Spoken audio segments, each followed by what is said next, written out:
ฐานะศิษย์พระโคดมทุกลมหายใจตั้งจิตมุ่งหมายนำพาญาติโยมทานศีลภาวนาสร้างสมตามรอยพระบรมโพธิสม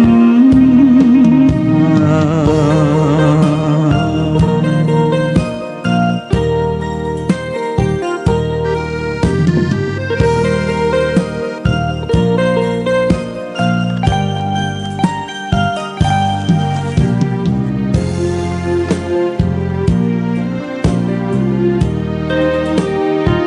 มรดกธรรมกำเมืองร้อยเรียงสำเนียงภาษาสืบสานตำนานล้านนาอันทรงคุณค่ามิให้เสื่อมสูญภูมิธรรมเก่าก่อนคติคำสอนอานิสงส์ผลบุญสติปัญญาเพิ่มพูนช่วยหนุนบุญญาญาติโยมพระที่รักมันคงแน่นหนักในฐานะศิษย์พระโคดมทุกลมหายใจตั้งจิตมุ่งหมายนำพาญาติโยมทานศีลภาวนาสร้างสมตามรอยพระบรมโพธิสมภา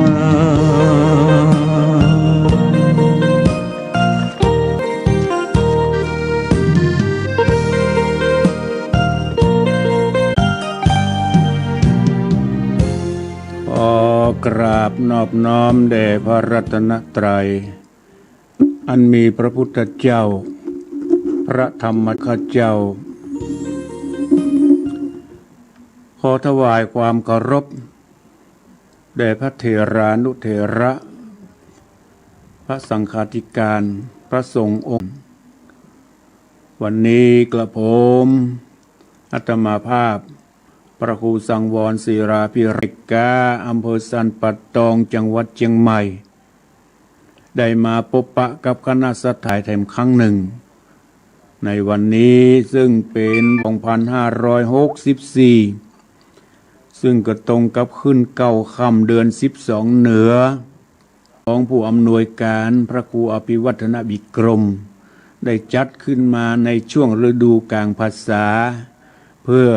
สนองเจตนาศรัทธาญาติโยมที่อยู่ที่บ้านที่จองในฤดูกาลพรรษาก็มาฟังน้ำฟังธรรมกันตอนบ่ายปอกศรัทธาญาติโยมทั้งหลายในคลื่นสถานีวิทยุ104.50วัดฝายหินเชียงใหม่คลื่น100.25วัดพระบาทอุดมนำบ่อสาวาอำพูนบ้านทุ่งเรดิโอบ้านสันปัดซักอำเภอสันปัดตองคลื่น 88.25 วัดสีปันเงินหนองสลาบทั้ง 5-6 สถานีเนี่ยได้รับรายการสารธรรมยามแลงในช่วงนี้ตั้งแต่บ่าย 3 ถึง 5 โมงเย็นในปอกศรัทธาญาติโยมทั้งหลายต้องขอขอบคุณอนุโมทนาต่อเจ้าของสถานีวิทยุทุกที่ทุกแห่งเจ้าหน้าที่ทุกท่านที่ได้มีส่วนร่วมในการนำเอารายการสารธรรมยามแลงไปออกอากาศให้กับพระออกศรัทธาญาติโยมทั้งหลายได้รับฟังอย่างสะดวกสบายได้รับฟังกันถึงบ้านถึงจองจะนอนฟังนั่งฟังยังได้ก็สุดแล้วแต่ความสะดวกสบายของพระออกศรัทธาญาติโยมทั้งหลายอาตมาได้นำเอาพระธรรมเทศนาจาดกเรื่องนางนวลคำมาเทศนาให้กับพระออกศรัทธาญาติโยมทั้งหลายได้รับฟังที่ผ่านไปแล้วถึง7 ตอน 7 ผูกวันนี้วันพุธนี้ก็มาต่อในตอนที่8ผูกที่8วันนี้เพิ่นคือ2 ชั่วโมงกันนะพระออกศรัทธาญาติโยมทั้งหลายอยู่ด้วยกัน2 ชั่วโมงเต็มๆไปถึง5 โมงนะวันนี้จะเทศถึง2 ตอน 2 ผูกมาฟังกัน เต็มไปเลย2 ผูก 2 ตอนเพราะว่าท่านพระครูรุ่ช่วงที่2ก็4 โมงถึง5 โมงเพิ่นบ่ว่างก็เลยมอบให้อาตมาต่อไปแหม1 ชั่วโมงดังนั้นวันนี้มาปะกัน2 ชั่วโมงลวดปอกสตายศจำหลันเมื่อตอนที่แล้ววันพุธที่ผ่านมาอาตมาได้เทศไปในตอนที่7พอจะสรุปใจความให้ฟังสักน้อยหนึ่งเพื่อให้มีการต่อเนื่องในวันพุธนี้ในตอนที่8นี้หลังจากที่นางนวลคำนางนวลคำอันเป็นได้ประกาศยกขบวนจ้างม้าหมู่ปริวารทั้งหลายเพื่อไปชมอุทยานนางก็ขอไปชมอุทยานดอกไม้มีมหรสพพ่อก็มีมหรสพสนุกสนานเฮแห่กันนางนวลคำก็ไปชมสวนดอกไม้ในขณะที่เล่นอาบน้ำอยู่ที่สวนอุทยานใจก็คุ้นคิดขอเทพไทยทั้งหลายจงช่วยดลบันดาลให้ข้าพ้นจากพญาสุริยราชเนี่ยที่ปีพีมเสนาเนี่ยคือขอเท้าไปแห่มสักน้อยหนึ่งปอกสตาญาติโยมทั้งหลายเพื่อให้ต่อเนื่องป่อพญามีหัวเมืองต่างๆมีหนุ่มหัวเมืองต่างๆมาสู่ขอนางนวลคำนางนวลคำตอนนั้นอายุ15-16อยู่อีกเถอะทีนี้ป่อพญาก็บอกว่าโอ้นางนวลคำนี่ยังเป็นสาวใหม่ๆอยู่ขอรอให้นางมีกำกึดกำอ่านก่อนก่อยมาสู่ขอกันไปปะทีนี้พีมเสนาเมื่อมาถึงแล้วก็พีมเสนาอันเป็นปี้ของนางนวลคำก็บอกว่าบ่เป็นยังเมื่อมาแล้วก็ลองมาพนันกันดีกว่าเพื่อบ่ให้เสียเวลามาพนันมาใจลิดกันสักน้อยหนึ่งที่ได้ห้ำเฮียนมาเพราะพีมเสนานี่เก่งไปในทางมีฤทธิ์ยกก้อนหินยาววากว้าง3 ศอกยาววานี่นะยกขึ้นแล้วก็โยนไปขึ้นบนอากาศแล้วก็ฮับได้นะฮับหินนั้นได้เหรอพ่อเนาะพ่อสตาหลังหลายลองนึกดูพีมเสนาผู้เป็นปี้ก็บอกว่าเอาละเมื่อมาแล้วก็บอกเป็นยังมาพนันกันหน่อยถ้าไผยกก้อนหินขึ้นได้โยนขึ้นบนอากาศแล้วก็ฮับแล้วก็โยนไปข้างหน้านี่นะจะยกน้องนวลคำฮือพีมเสนาตัดหน้าป่อบอกว่าบ่ฮือพีมเสนาก็บอกว่าเป็นยังป่อเฮาคงบ่มีภัยที่จะมาชนะเฮาได้ละลองมาพร้อมภูมิกันลองฤทธิ์กันดูทีนี้เมื่อหัวเมืองต่างๆลองลายหัวเมืองเอาสู้ไปได้ยกบ่ขึ้นของมันต้องใจลดยกกันพิมเสนาเอาลองไปเป็นคนจากหัวเมืองต่างๆที่นี้มีเจ้าสุริยราชเนี่ยสุริยราชมีฤทธิ์มีเดชเว้ยเจ้าสุริยราชนี่นะว่าข้าก็ขอร้องพอเนาะเจ้าสุริยราชลองดูแหละโอ้น่าเจ้าสุริยราชนี่ก็เฮียนมาเหมือนกันลองดูแต่เจ้าสุริยราชเนี่ยเป็นคนแก่เนี่ยพวกศรัทธาญาติโยมทั้งหลายเป็นคนแก่อายุคงจะแก่กว่าพ่อของนางนวลคำพุ่นแต่มีรูปร่างบาดสวยบางแงมมีหน้าตาพูดมีหูก็บังเป้อเวอร์มีหูดังก็พูดปูลู่โอ้พ่อบางงามถ้ามาชนะยกหินขึ้นได้เนี่ยยกหินขึ้นได้ยกขึ้นแล้วก็โยนไปเหมือนดังที่พีมเสนาได้พนันผ่านได้บอกกล่าวไว้โหนสุดท้ายก็จะต้องยกฮื้อนางนวลคำฮื้อสุริยราชนี่แหละโอ้เสียทีแต่นางนวลคำหันสุริยราชแล้ว มันบางงามใบบางงามเงามันบัดใจรุ่นเดียวกันน่ะบาหน้าที่จะมาพันนันกันเลยนางเสียอกเสียใจที่พีมะเสนาเอาตัวเองไปพันนันขันต่อเอาไปพันนันขันต่อกับพีมะเสนานางนวลคำจะตกเป็นเมียของสุริยราชนี่ผลสุดท้ายเอาเป็นยังเมื่อเป็นอย่างอี้เมื่อมัดมือชกอย่างอี้แล้วก็จำเป็นต้องยอมกันแต่ใจก็ว่าวอนอยู่ตลอดเวลาว่าขอพ้นขอจากขออย่าได้ตกเป็นเมียของเจ้าสุริยราชเตอขอพ้นจากตัสของเวรของกรรมอย่าได้เป็น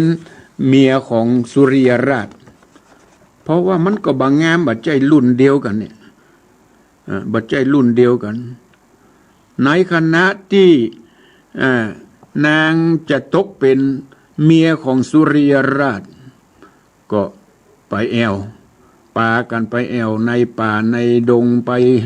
ขอไปชมสวนดอกไม้ก็ไปชมกันสวนดอกไม้นางก็ถูกผลสุดท้ายนางก็ถูกยักษ์อุ้มไปหรอนางก็ถูกยักษ์อุ้มไปยักษ์นั้นก็อุ้มไปกลางป่ากลางดงแหละผลสุดท้ายสุริยราชก็เลยบัดได้นางนวลคำสักกรรม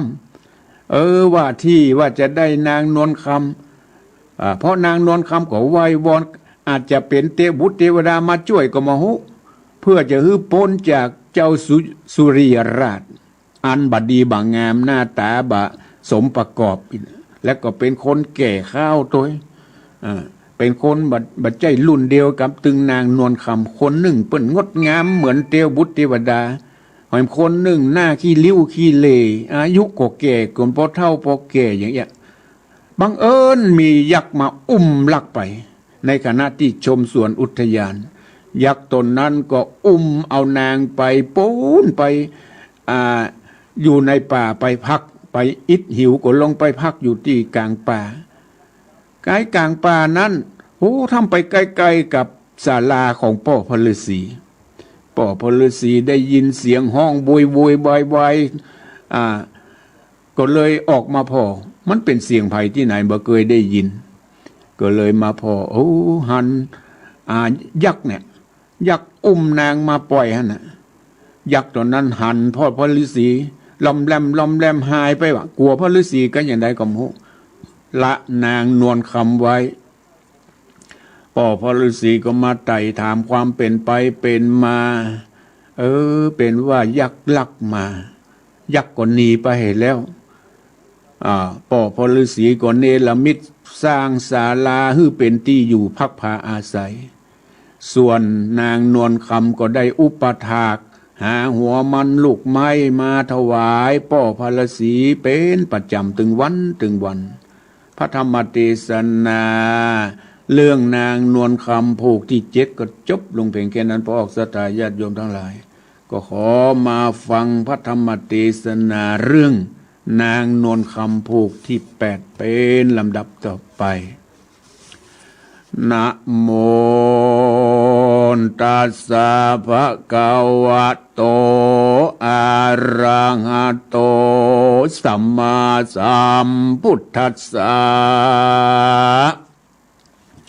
สันทโว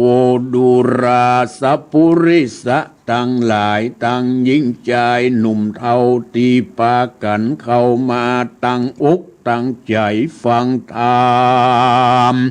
จุงดาจำติดต่อตามบาทข้อบาลีว่าตัสสะวิภาตรติยาตัสสะวิภาวะดังนี้เมื่อนั้นนางยอดสวยนวลคำก็ไขกรรมถามเล่าว่าโตนพี่เจ้าเป็นป่าตั้งแต่ได้ยินมานั่งแลจะลือที่นั่นเจ้าพ่อฤาษีบุญใหญ่จบแจ้งไข้ตะรงยาน ก็ไข่ขานต้านต่อซึ่งเจ้าหนอบุญมีว่ายอดนารีนี่เล่าคือนางหนอเน่านวลคามอ่านยักษ์อาธรรมหยาบจ้าไปกุมกว่าลักปามาจากปาราเตต้องมาสู่ห้องดงตาลยามตาวันตกตามลวดมืดค่ำจนตายักปาลาหาวหาดก็ลาจากลงดินลวดเมาวินหลงป่าบ่ฮู้ว่าไปตังใดอุ้มเอานางนงไว้หน่อไทยอ่านพงร้องไห้วายวายผู้มากายติกายเราหูได้เร็วไวรีบบอกไปด่ายักบาปกล้ายินกัวแล้วมันก็วางตัวนางหนอไทยหนีเข้าป่าไม้ไปปานเราก็ปันนางอ่อนฮืออยู่ในบ่อนศาลาอันโสภาน้อยนาดบ่ละขาดกองดีหาลูกไม้มีลายแหล่เก็บมาเผยแผ่ปันเก็บป้อพระฤาษีตั้งน้ำฉันน้ำใจเราบ่ได้เขื่องกานางตักมาบ่ขาดกันตาวันปาดดอยหลวงก็นำปวงดอกซ้อมเพื่อเราน้อมปูจานางนั้นนาอยู่ใกล้นับว่าได้เดือนไปกันใจหมายใครหูจุงไปสู่ศาลาแล้วใครจะถามข่าวนางเตี้ยงก่าวไขปันบ่อยาจะแลนาโอ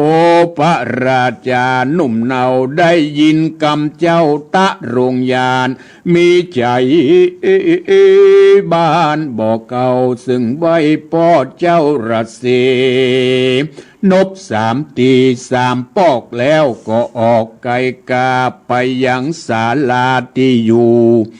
แห่งนางกินกู้นวลคำแล้วไขกรรมเรียกร้องอยู่นอกบ่อนศาลาว่านางโสภาน้อยอ่อนยังอยู่บ่อนไปในหรือออกไปนอกแอวจมดอกหลายพันหรือหาหัวมันลูกไม้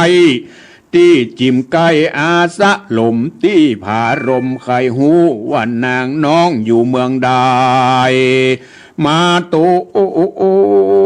ในภัยปากกว้างย้อนฝ่ายอ้างสั่งไปนายประตู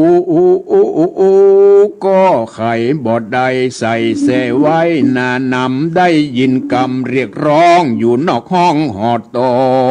นใจเร่ร่นไว้วันสะท้านสั่นตัวตั้งตัวนางยินกลัวนักเกตจริงบทตอบแก้ไขจาเจ้าบุญนาหนุ่มเนาถามลืมเล่าหลายตีนางบุญมียอดซอยก็ตอบถอยไขกรรมว่านอขุนธรรมยดยาวแซงต้านก่าวกรรมไปว่าบ่มีภัยแต่เราจักอยู่เฝ้าศาลาเจ้าของแห่บ่ได้ละศาลาไว้มองได้เราควรผ่านภายเตียวกว่าเข้าสู่ป่าดงภัยกันจากไขเสียงขาดก็แซงย้ายบาดถอยโหนนางตาโมนกินกูลีดักอยู่ภายในก็ใส่ใจว่าแต่จริงรีบถอดเส้ประตูออกมาจูปายนอกร้องบอกตัวหลังว่าคนใจสั่งหยาบร้ายมักโหดง่ายเหลือใจจุงเร็วไวปิกปอกวายนาออกคืนมานางจักจะบอกเล่าตามพี่เจ้าจักถามจะเลนาเจ้าใจรามอุปราชฟังนางนาดจะใครก็เร็วไวปิกคืนสู่ยังที่อยู่ยิงนางเยะแน่จางต่ำก้อยบอกกล่าวถ้อยกำใดก็มีอันและนา เมื่อนั้นนางยอดซอยนวลคำก็ไขกำถามเล่าว่าตูนพี่เจ้าเป็นภัยจักไปไหนดันสอดจริงมารอดศาลาพาธนาฝ่ายของจิตต้องสิ่งอันใดอยู่เมืองไหนต่างดาวขอจุงกล่าวไขปานหรือว่าคุณสวรรค์อยู่ฟ้ากับเป็ดหน้าลงมาหรือพญานาคใหญ่อยู่ต่ำใต้สากรหรือติปปยาธรตนวิเศษหรือยักษ์เพศดงดานมีใจหานหยาบจ้าจักเอาข้าไปกินหรือนอนรินหยดยาวลงดันดาวมาจูคออินดูกล่าวอู้ฮือข้าหูบัดเดียวนี้เดเตอเมื่อนั้นอุปราชหนุ่มเนากอดต้านเล่ากำไปว่าดุรานางนงไวบุญใหญ่ปี้บอดใจคุณสวรรค์ปีบอดใจกุมพันหยาบจ้าบอดใจยักกาเย็นภายจากทะแรงกายกับปีดมาสู่เขตศาลาบอดใจนากาต่ำไตกาเป็ดได้มาจูปี้เป็นคนจุมปูโลกล่าอยู่ลุมฟ้าเสมอนางปี้มาดงขวางป่าไม้ย้อนใครได้เงินคำคือเต้าตัวดำสุริยราชได้กากาศเสียนางย้อนยักษ์ดงขวางหยาบจ้าไปกุมคว้าป่ามายามแต่งดาปล่อยใหญ่กินแขกไข่ตั้งเมืองนางบุญเรืองนั่นสายปีบ่ได้เคยหันเขาก็ลือกันสาสาวงามอาข้าวเรือคนยิงสะกลโลกไตบ่เพียบได้เตรียมตันเหมือนดังสาวสวรรค์ฝากฟ้าลงสู่หน้าปัทวีนางนั่นมีชื่อไว้ว่านางนอไทยนวลคำจำแต่กำอ่อนอ้อยฟังจื่นจ้อยวอนใหญ่นางไข่กำปากคันทะหากหอมนอนปุ่นดีกวนอยู่เฝ้าจุคำเจ้าคืนวันเจ้าหอดจันสุริยราชตรึกตืออาจกากายหรือมีหัวใจจื่นสัวจักไปอยู่ปิงนางจิงดาด่างปล่อยยาปล่อยใหญ่กินแขกไข่ตั้งเมืองคนนั้นเนืองหูร้องสนั่นก้องเด่นไก่ถือยามใจมารอดจากมัดสอดตูนขวานยกปงปันนอนเอาฮือเป็นเก้าใจยามียักษ์ขาหยาบจ้าจะรัดจากฟ้าไปบนเอาตนนางนาดขึ้นอากาศหนีไปเจ้าหอดใจพางร้ายปีนป้อไม้ขันคำมีแน่ดำกำเศร้านั่งจดเจ้าเงาทรงจริงฮือเอาถงคำใหญ่เปล่ารองไว้เวียงใจว่าแม้นคนใดยังอาจเอานางนาดปิกขึ้นมาเงินคำขาหมื่นตื้อจักยื่นฮือปันมันปี้จริงเรียวปันลาละภาคออกมาจากเรือนตนดันไพศลป่าไม้เปื้อเสาะไซหานางป่าไปวางต่อหน้าแห่งเจ้าฟ้าสุริยราชาเอาคำขาถงใหญ่ไปจ่ายใจตามเปิงดึกดีกว่าเหลึงแอวเล่นบ่เข้าเส้นต่างดีกับใครหันสารีนอเบาอันตั้นเจ้าลือไปหวังแงมมอกใดดังอันปี้จริงดันดงนาย้อนบุญป่าจักจ่องปีได้จวบน้องยิงนางกลางดงขวางป่าไม้สูมดังไฟคันนิ่งฟันปีได้หันตอนหน้าแม้นดังเขาวาดแต่ดินเลแต่เดิมตีนั้นใส่ปีใครได้คำแดงมาหันแสงหน่วยแก้วมีกาแล้วกวนเมืองดูรุ่งเรืองวะวาด ใครกำนัดเงินคำมายุกมากำหน่วยแก้วดวงเลือดแล้วเหลือลายขอนางบุญภายยศใหญ่อย่าได้โคดไม่เหลือกกาขอคุณนาโป่งขาดอนุญาตปันหมายฮือตนใจได้จอดที่ห้องยอดศาลาเดเตอว่าอันเมื่อนั้นราชธิดางามอาจคือนางนาฏนวลคำได้ยินกำเจ้าก่าวร้อนพระพาวตั้งตัวเหตุว่ากลัวได้ปิกได้ปอกวายนาออกเมืองกลัวพระบุญเรืองปอดเต้ากับปีบ่าวพิมะเสนาฮือแต่งดากินแขกดังหนแรกเดิมอ่อนกับเต้าผู้ทอนสุริยราชเจ้าภาศาสตร์เมืองไก่จักไปไหนบ่รอดเตียงม้วยมอดเป็นผีอยู่ดงรีป่าไม้แม่นโศกไม้ปานได้บ่มีภัยเป็นกู้ดีกว่าอยู่หอคำมีผัวดำกำเศร้าพิษแบบเบ้าธรรมดานางโสภาอ่อนน้อยยินต่ำก้อยมองขีจริงไขวาตีตานกล่าวซึ่งเจ้าบ่าวอุปราชาวันน้องได้กลาระภาค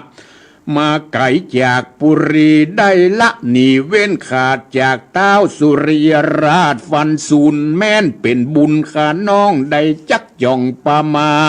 บัดนี้นะพี่เจ้าปล่อยไต่เต่ามาตันเพื่อจักผันปาน้องปิกปอกห้องเวียงใจย้อนใจหวังไข่ใดยังถุงใหญ่คำแดงเตียงกินแหนงหลายหลากน้องบดจากไปในขออยู่ในป่าเศร้ากับปอดเจ้าตาปัสสาลสีเล่นนาขอ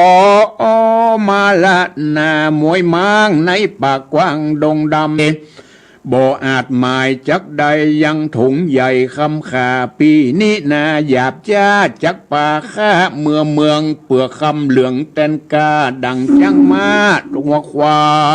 ยสั่งบาปหลายเหลือแหล่บอกกึดแผ่ขุนนาข้านี้มาอยู่ป่าปล่อยตัวมาล่าตึงบ่สูมเปิงเตะสายสังหันแต่ใดเงินคำสั่งใจดำกำเศร้าตัวปีเล่าดูงามบอกกลัวคำทั้งบาปบ่สุภาพตามกองพิษหากเกิดมีเนินจ้าบ่ใจข้าแป่งเอาบ่งงามเราสะอาดเหมือนดังภาษาดพางกากตาปัสสาตนปออนุญาตต่อปงปันฮือปี้ผันมาสู่ก็จุงอยู่ตามใจแล้วเร็วไวอย่าจะรีบไหวหน้าเมืองน้องเบื่อเยืองคนบาปนายคนหยาบปาลาและนาเหมือนนั้นอุปราชายอดซอยก็ตอบถอยกำนางว่าดูราสรีคิงบางเอ๋ยนอลาแงเฝ้าจะลายปีเตียงตายมวยมอดเพื่อเหตุด้วยกำนางเหมือนดังหอกดาบบางเล่มใหญ่มาเสียบใส่หัวอกปี้ได้ไขแต่เนินว่าปี้คนขึ้นตกโจรปี้กังบนเอาไม้ว่าอ้างไข่ใดคำแดงคือสรีลำแปงหล่อเบาจริงดันเศร้าตัวมาปี้เววาไม่มาดบ่หูขาดหายเนย้อนบ่มียังกู้อันจักอยู่แปงปิงจุ่มนางยิงไม่ร่างเขาบ่แอ้งจักเปล่าจุ่มยิงสาวซ้ำหายเขาบ่ไม้ตาแลเล่นนาอุปราชาเจียงเจ้ากับนางนอนเนานวลคำต่างก็ไขกำตันต่อออกปากรอดตัวกันมีหลายอันหลายหลากมีต่างนานาถึงตาวันดาคำลาดาลับป่าดงขวางนางคิงบางยศยาว จิงฟังเฝ้าไก่กาไปเก็บดอกบุปผาดวงดอกไม้มาวางใส่ไว้เหนือขันนำไปปั่นกลมเกาถวายเด็จเจ้ารัสเซีแล้วก็หนีมาสู่ยังที่อยู่แดนของตนก็ไม่หันแลนากันรวยที่มารอดหนอเจ้ายอดมุดนี้ก็ไขว่าตีตันต่อซึ่งนางหนอโสภาว่ามืดตันตาดังอีนางนี้ปีนอนไหนนอนไปไหนบอกว่าจุงนอนไปนอกริมฟ้าอย่าเข้ามาในห้องบ่แม่นจ้องกองทำมันเปีน้ำตาลน้ำอ้อยกับมดใหญ่น้อยนาอย่าเอามาไกลกันมดขี้ไรใจหุ่มเล่นเข้าซุ่มหลายหลากกินแล้วจากหายตาตั้งเกียงคายาอ่อนมีอยู่บ่อนแดนใดงัวควายไปเสาะไซกินบ่ได้ถึงเด่นกันว่ากินอิ่มต้องก็ปิกกองถอยหนีจุมนักปราดติเตียนควานกันไข่ปานเมียนแล้วนางหนอกแก้วบุญจูก็หับประตูไว้มันใส่เสดันไปในบทจะไข่เก่าอูเต้าดักอยู่อันแลไขก่าวถอยกำดีอย่าดาตีไขวัดตีตันต่อดังตีวัดดาลงห้องมาสุดต้องดงไผ่ป้อยมีใจโหดผายโผดผานนี่ตัวนอนดีในห้องบอกปากป้องใครจ้าฮือแขกมานอนนอกปฏิบัติออกเสียทำหนีจากกรรมเก่าก่อนเจนปุมอนซ้อนปาน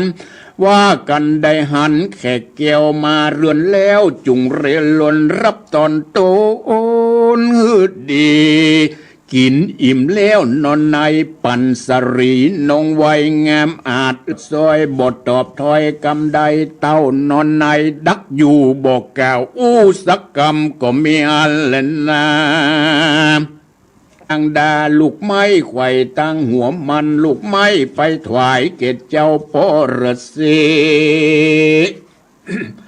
ก็หันตาสีขาดใจฮือได้ปฏิบัติตามกองก็มีหันแลนา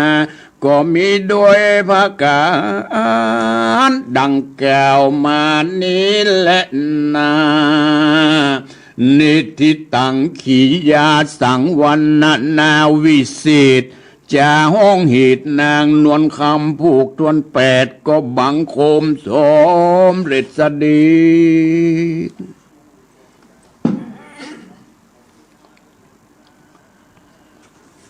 ที่ได้ฟังจบลงไปในทำนองแบบปื้นเมืองเหนือปอกศรัทธาญาติโยมทั้งหลายที่ได้ฟังไปในทำนองแบบปื้นเมืองหลังจากที่นางนวลคำได้ไปอยู่กับพ่อพระฤาษีได้อยู่พ่อพระฤาษีก็ได้ปฏิบัติกับพ่อพระฤาษีเป็นประจำทุกค่ำเจ้าหาหัวมันลูกไม้หาดอกไม้มาถวายแด่พ่อพระฤาษีไหว้พระเป็นประจำถึงวันทีนี้ข้อกล่าวถึงตัสสวรกุมารตัสสวรกุมารกับได้โคลาสุรเมฆะอันเป็นปีตัสสวรกุมารกับสุรเมฆะเนี่ยปอกศรัทธาญาติโยมทั้งหลายอันเป็นลูกเศรษฐีที่ใดพ่อเศรษฐีขับไล่ออกบ้านออกเมืองที่นี้เขาทั้งหลายก็มียาวิเศษมียาวิเศษก็ไปยายังนางปทุมมาล่ะนางปทุมมานางเมฆวดีนางเมฆวดีจนได้เป็นพญาเจ้าเมืองหลังจากที่นอโพธิสัตว์เจ้าตัสสวรกุมารได้เป็นอุปราชได้เป็นทหารเอกอีกแล้วโดยปี้เป็นพญาเจ้าเมืองทีนี้อยู่มาเมินมานานก็ขอลาปี้ล่ะ ตัสสาวรกุมารได้ขอลาปี้สุรเมขะเพื่อออกไปแอวป่าชมดอกไม้คือหายง่อมหายเหงาเนี่ยทีนี้ไปออกไปปะใส่ศาลาพ่อพระฤาษีตอนแรกไปปะใส่สุรเมขะก่อนไปปะใส่อันเจ้าที่เป็นปนห้องว่าไปปะใส่เจ้าที่จะเป็นที่จะเป็นเจ้าสุริยราชจนปนลืมมาพอออกสถานญาติโยมทั้งหลายเดินทางไปถึงเมืองมิถิลานครไปปะใส่เจ้าสุริยราชสุริยราชนี่คือไผ่ปอกสถาคือว่าที่จะได้นางนวลคำตอนนั้นที่มีฤทธิ์มีเดชยกหินก้อนใหญ่ที่พิมะเสนาพนันว่าไผ่ยกหินก้อนนี้จะยกนางนวลคำฮือทีนี้สุริยราชคนนี้ก็ยกหินได้นะทีนี้เมื่อนางนวลคำถูกยักลักไปแล้วทีนี้เจ้าสุริยราชก็ปิกบ้านปิกเมืองกันปิกเมืองตัวเก่าทีนี้ถึงย้อนมาที่สุรเมขะตัสสาวรกุมารติลาปีอายสุรเมขะออกไปเที่ยวป่าก็ไปปะใส่เจ้าสุริยราชกันไปกันมาว่าเกือบจะได้นางนวลคำแล้วพอดีก็เกือบจะได้ละว่าที่สามีละผลสุดท้ายยักษ์ก็ลักไปเหรอเดี๋ยวนี้คงจะอยู่กลางป่ากลางดงพุ่นน่ะทีนี้เจ้าสุริยราชก็สั่งกับเจ้าตัสสาวรกุมารนอโพธิสัตว์เจ้าที่จะออกไปป่าเนี่ยเมื่อเจ้าปะนี่นะจะฮื้อเงินคำเป็นอันนักเนอะถ้าเจ้าได้นางนวลคำได้ไปปะกลางป่ากลางดงขอบอกคือข้ากำเนิดข้าจะฮื้อรางวัลเป็นอันนักนะ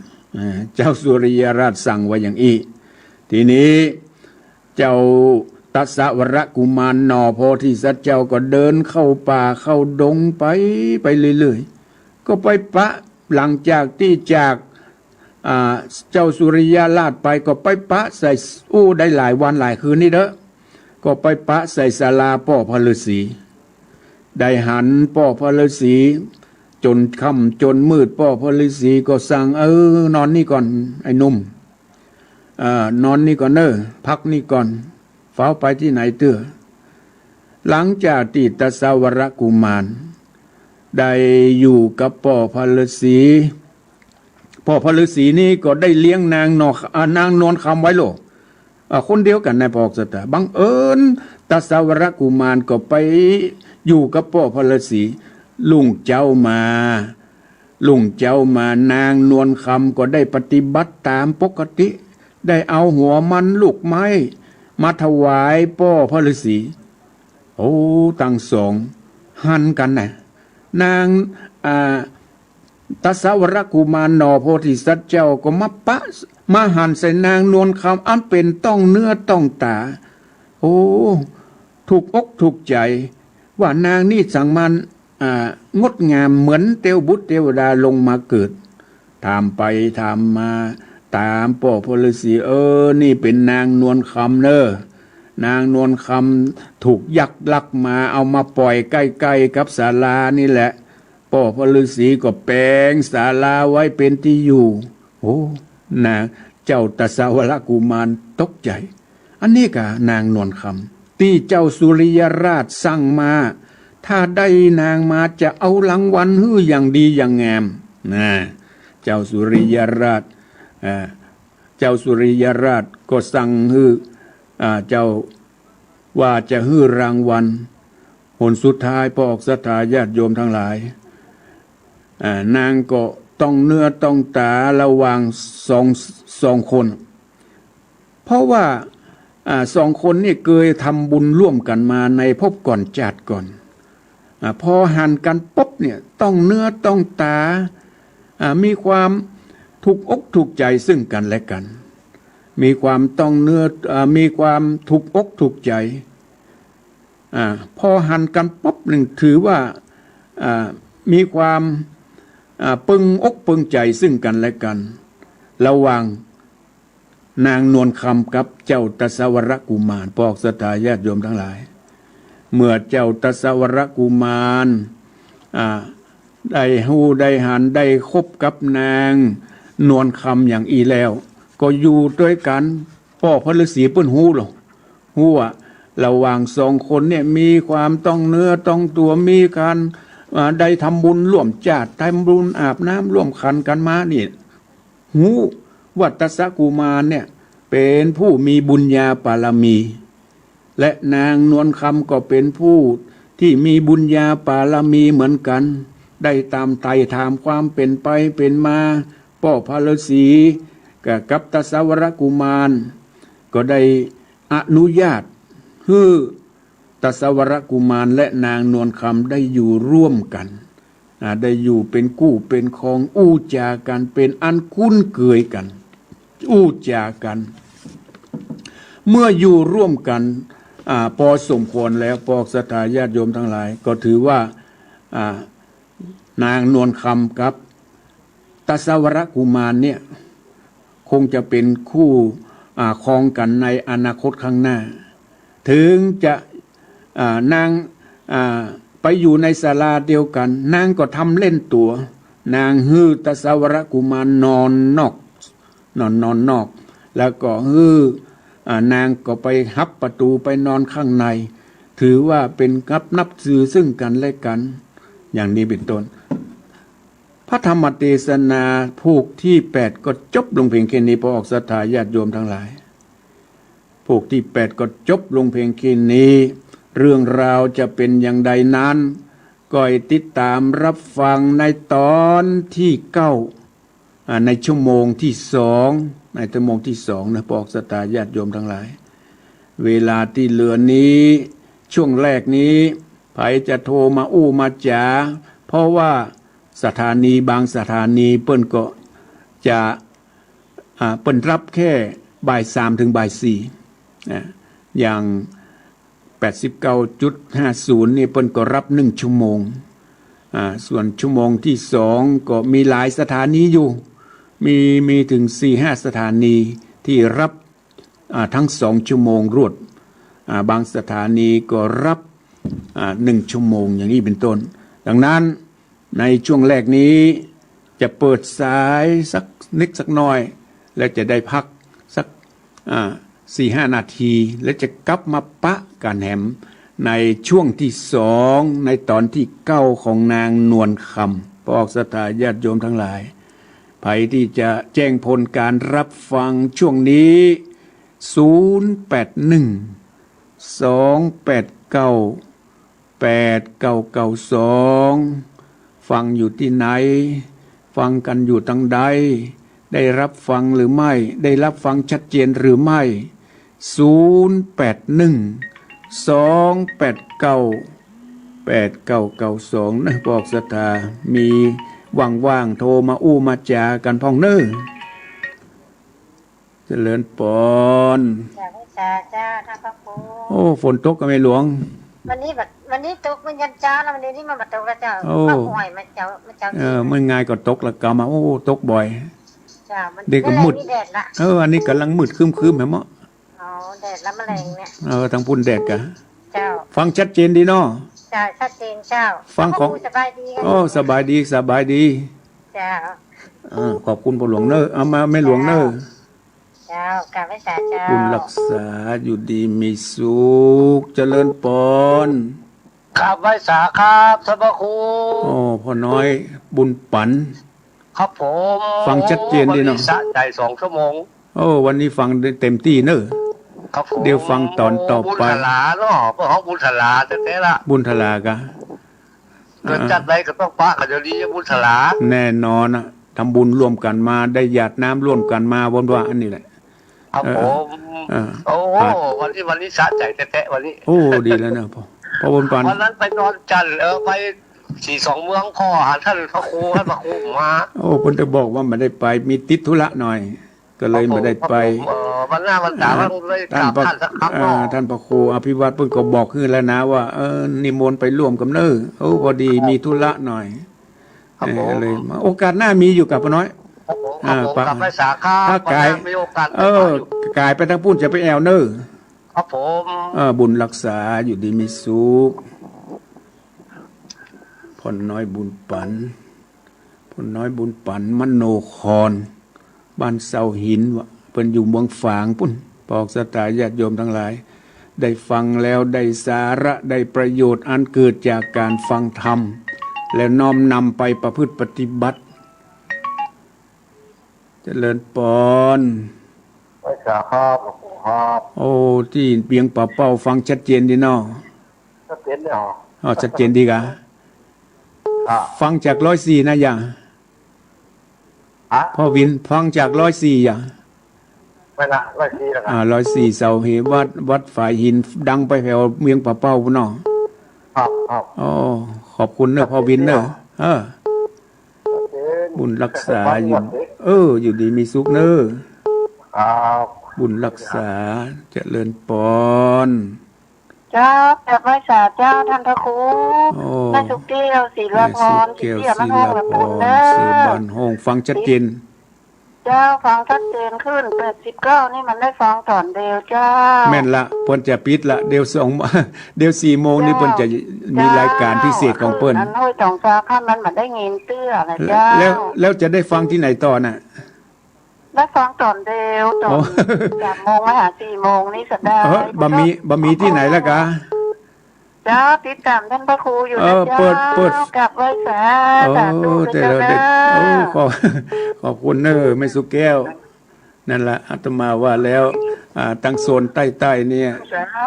เจริญปอนเจริญปอน ว่าจากเจ้าท่านพระครู โทรจากที่ไหน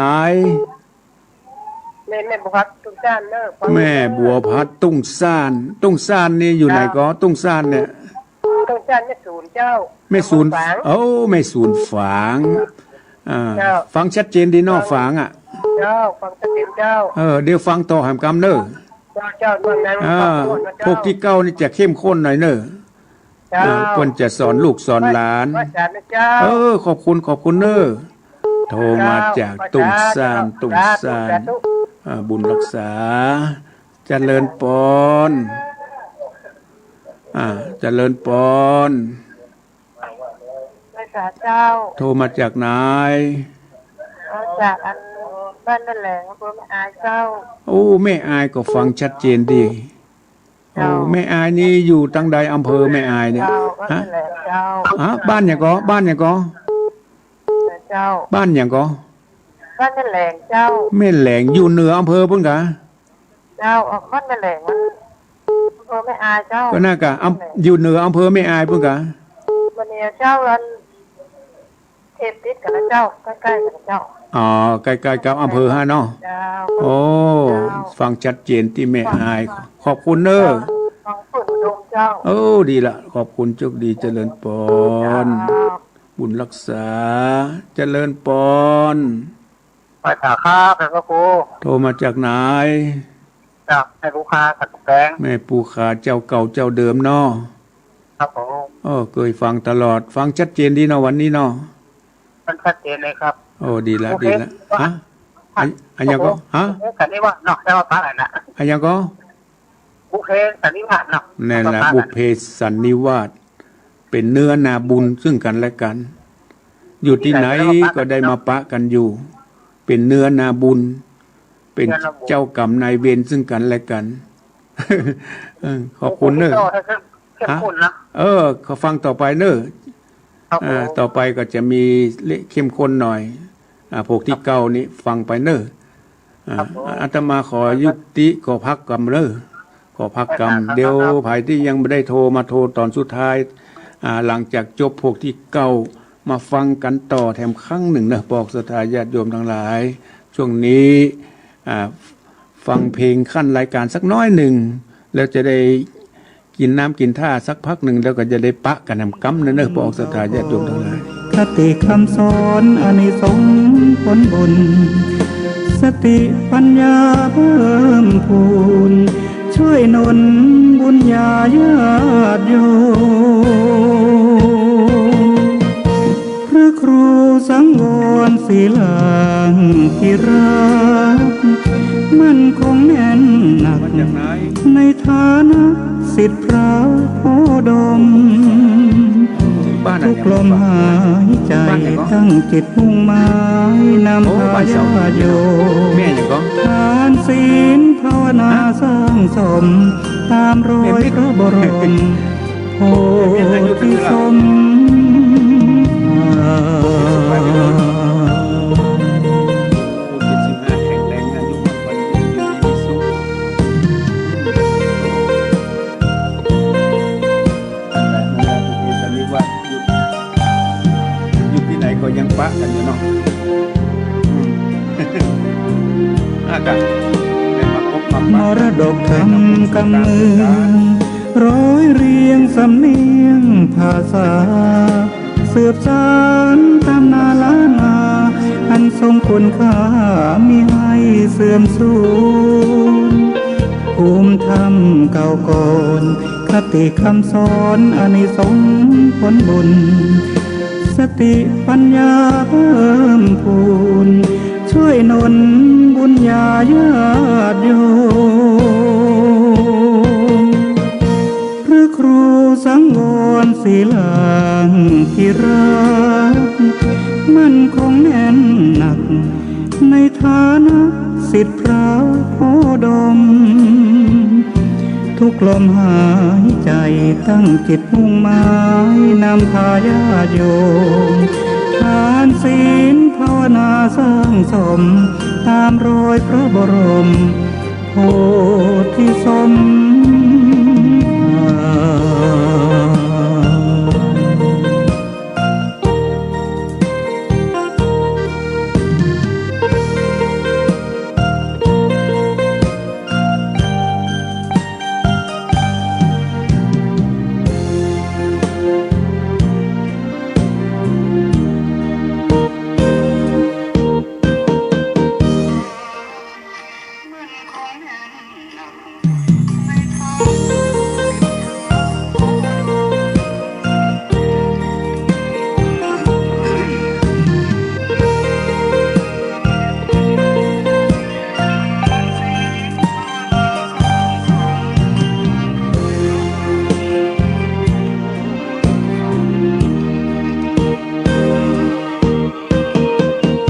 พระครูสังวรศีลางที่รั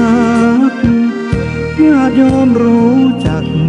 เจ้าสำนักแห่งวัดสายมูลตำบลแม่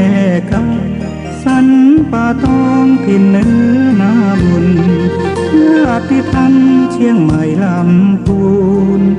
มุนคลื่นชื่นชมรายการฝากทำกำเมืองให้เลืองลือไกลนำสุขมาให้ เอาละพอออกศรัทธาญาติโยมทั้งหลาย ได้พักกันพอสมควร เอามาพบมาปะกันในช่วงที่สองในชั่วโมงสุดท้ายของรายการสารธรรมยามแลงในวันนี้ ได้มาพบปะกันในพระธรรมเทศนาจาดก เรื่องนางนวลคำตอนที่เก้าเรื่องราวของนางนวลคำจะเป็นอย่างใดนั้นก็ขอพระออกศรัทธาญาติโยมทั้งหลายได้ตั้งอกตั้งใจสดับรับฟังพระธรรมเทศนาเรื่องนางนวลคำเป็นลำดับต่อไปนะโมตัสสะภะคะวะโตอะระหะโตสัมมาสัมพุทธัสสะอุปราชาราชสัทธิงมหาเสเนวติสันทโวดุราสาปุริสะทั้งหลายต่างยิ่งใจเท่าเก่พ่อแม่พี่น้องเอาผู้มักใฝ่ยังบุญอันจักหนุนส่งโย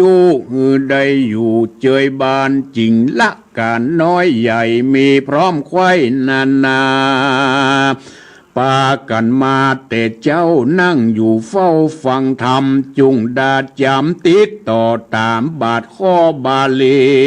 โอโอพระราชาราชติตาดังนี้เป็นต้นบัดนี้ราชอุปราชาอันว่าอุปราชตนองค์อาจคือเจ้าน้อยนาตสวราดันดงหนาป่าไม้ไปปะหน่อไทยนวลคำกลางดงดำป่าสาวต่างยินดีจื่นจ้อยย้อนยอดซ้อยสองขามีบุญญามากกว้างได้ร่วมก่อสร้างตัวกันได้ทำบุญรวมญาติด้วยกันมาจริงมีใจกี้ปิยาสิเนหาจินสู่ต่างหากหูใจกันจิงดาขันดอกไม้ไปขับไว้ป้อพระราศีเล่าตั้งแต่เก้าติดตั้นเจ้าตะรงตามขออาหูสิกรรมภายโพดงดเว้นโทษดังหลายขออย่ากลายเป็นกรรมเป็นบาปอันกล้าหยาบตัวไปเจ้าจีภัยละสีตนวิเศษจบแจ้งเปตตะรงยานก็จะหวานต้านต่อว่าฮือสูสองเจ้ามีบุญได้อยู่ดีมีโจกโป้นจากโตดเวนภัยสาทะรูไก่กากาดก้อยเปียทิขาดกายาตั้งสองจงอยู่ตีคาเตียงเต้าได้เป็นเจ้าภาพเวียงใจพระยาไก่ไก่ต่างดาวร้อยเต้าขาบสมปานปันนาการมากเต้าไหลหลังเข้ามาจูพับจุมปูลูกใต้ไผ่อย่าได้เตรียมตานจีดงตันกล่าวแล้วซ้ำกล่าวซึ่งนางหนอแก้วนวลคำว่าดูราบุญนำหนอเน่านักปราชญ์เจ้าสอนมาว่าเฮอภริยาผู้เป็นเก้ากำมือจูฟังเสียงจามันยกสองขาเอามือกวักมาหาหัวเนาหักลูกกะหักจู้เก่ากว่าผัวโตนมันเก็บข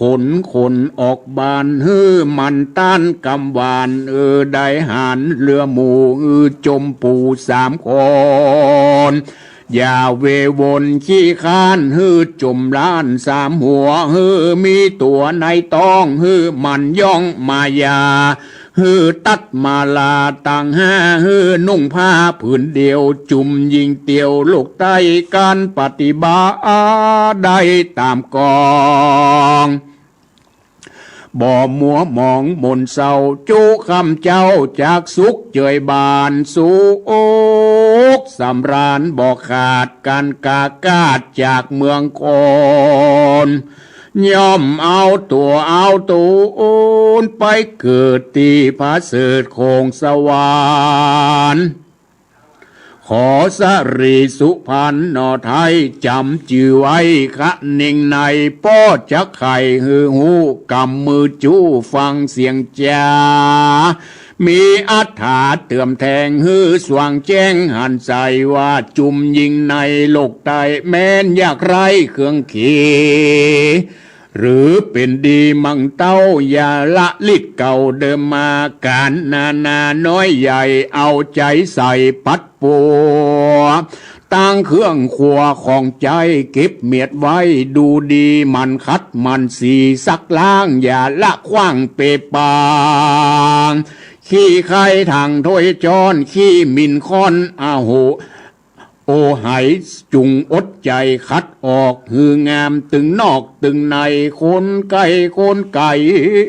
ได้หูย่อมกล่าวอูสักเสริญ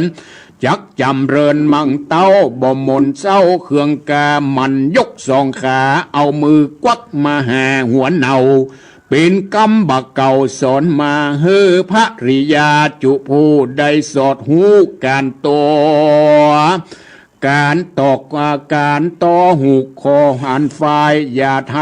าได้ตุ่มวางหากเป็นต่างเก่าเกื้อจุงไฟยินดีจักฮื้อมีมั่งเต้าจากหูเก่ากว่าผัวลักจูเก่ากว่าผัวตนอานุสนติดต่อฮือกึดพอนำต่างจุมยิงนางใหญ่น้อยมีกูห้อยสามิกาจงกึดหาพ่อแม่อันเลี้ยงแต่เดิมอ่อนยามจากนอนกึดควายยอมือไว้ถึงกุลเข้าน้ำหนุนตอบตาตั้งแผ่นผ้าขัวใบยื่นยอไปพายแผ่ฮือพ่อแม่สองขาหากเป็นบุญนาหลายหลากป่าปูนจากทรมานเก็บของขนนอกบ้านกำบักเก่าตั้นสอนมาขุนนาแผ่กว้างหุ้มก่อสร้างต่างเดเข้าของมีต้องบิดต้องแบ่งแล้วตกแต่งยอตานเกสมนัดยานเจ้าและคนเกคนเท่าอนาถาตามหิมาหาใดบอกขีดจิไว้เลือลายกันตัวตายกากาศชีวิตขาดเสียตนบุญกุศลจุกจ่องฮืออยู่ห้องคงสวรรค์จุงหูปันจุกใจอย่าหูนายตั้งบน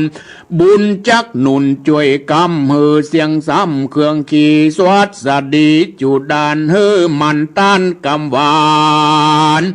กำโบราณก่อนกี้ตั้นได้จี้สอนมาจุงไขจาก่าวถอยกำอ่อนอ้อยวอนยายอย่าจากำหยับจ้าถามลาบคาฟันแตงอย่าจาแข่งแจ้งด่าอย่าติว่าคนได้ไขกำไปอ่อนน้อยฟังจื่นจ้อยวอนหูตั้งหมาหมูเป็ดไก่อย่าไปด่าไม่นำตางจุมยิงนางน้อยใหญ่กันปฏิบัติได้ตามกองบอกขี่มองหม่นเศร้าย่อมมุ่งมั่งเต้าจักสุกเยยบานแถมประการนึ่งฮือได้หารเหลือหมู่กำเจนปู่สอนปันอย่าไปนอนกลางวันขี้คานอย่าไปย่านกลัวการอดใจหารก่อสร้างฮือไร่กว้างสุดหูสุดตาตั้งตุ้งตั้งนากว้างใหญ่เอาใจใส่การงานกึดขงขวายคำเจ้าฮือมั่งเต้าเงินคามฮือควายนานำเต็มคอกงัวควายออกมีมาคิดจะนาน้อยใหญ่อย่าขวางไว้ลานนี้เมียนดีกูเชื่ออย่ารังเรือนานไปจากโสมใจไฟห้อยบ่อต่ำก้อยตกผ่านกำโบราณเปิ้นกล่าวอูว่าจมปู3 คนอย่าเววนขี้ข้านตั้นกล่าวต้านสอนขายว่ามีใจผ่องแผ้วกึดรอดเกี่ยวตั้ง3ปฏิบัติตามกรรมเจ้าคำเจ้านบน้อมเก้าปูจาอย่าลาสาประมาทอย่าเว้นขาดแย่งยามปฏิบัติตัวตามธรรมจะใจเตียนย่อมได้สุขเจยบานสุขสำราญจุดานจมล้าน3 หัวคือมันปัดปัวกวาดเพียวอย่าหลีกเลี้ยวนี่การตั้งนอกจานในจานตามหน้าป่องประตูมันเจ็ดถูอย่าขาดสะอาดวันไวตั้งขัวใบถ้วยจ้อนอย่าท่อนทมนามันอดสาสักล่างอย่าขี้ข้านตึงคืนตึงวันขอจุอันเครื่องใจอย่าใดหมองมัวกรรมติว่ามีตัวในต้องตันตี้จี้จ้องนำตางว่าไม่ยิงนางน้องน้อยเอาใจใส่แสวงหาเอาวิชาความหู้มีอยู่ในตัวในตนอย่าเป็นคนปังเป่ากินข้าวเน่าเสียดายมันคงขวายจะใจ มันเข้าใกล้ปันดิตาขอตันกล่าวจี้แจ้งที่กองทำอันยักนำไปส่งโยได้อยู่สวัสดีตุกฮ้อนมีห่างคอนมันย่องมายาเป็